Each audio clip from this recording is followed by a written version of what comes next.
Buonasera e ben ritrovati con l'informazione flash di New Sicilia. I legali di Matteo Messina Denaro stanno valutando la possibilità di presentare un'istanza di scarcerazione. Analizzati i fatti e la documentazione, ci riserviamo di decidere la strategia più opportuna. Sono le parole dell'avvocato Alessandro Cerella a seguito dell'aggravamento delle condizioni di salute del boss. La Procura di Agrigento ha aperto un'inchiesta a seguito di un esposto presentato da una coppia di Casteltermini, lui 32 anni, lei 22, che dopo una lunga attesa all'ospedale San Giovanni di Dio ha scoperto che il cuore della loro bambina non batteva più. La donna in gravidanza e al 9° mese non sarebbe stata visitata subito nonostante forti dolori e contrazioni.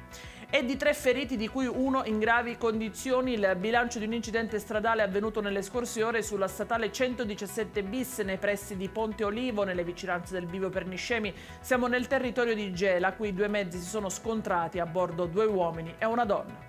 Un team di studiosi italiani e americani ha identificato una nuova via attraverso la quale il virus dell'HIV riesce ad infiltrarsi nel nucleo di una cellula sana. La ricerca è stata condotta in Sicilia e negli Stati Uniti. Si parla anche dello sviluppo di un modello molecolare per creare un farmaco in grado di bloccare la formazione del complesso proteico. E in chiusura le previsioni meteo per domani. Da qualche giorno il caldo intenso ha ricominciato a rappresentare una minaccia concreta per i siciliani.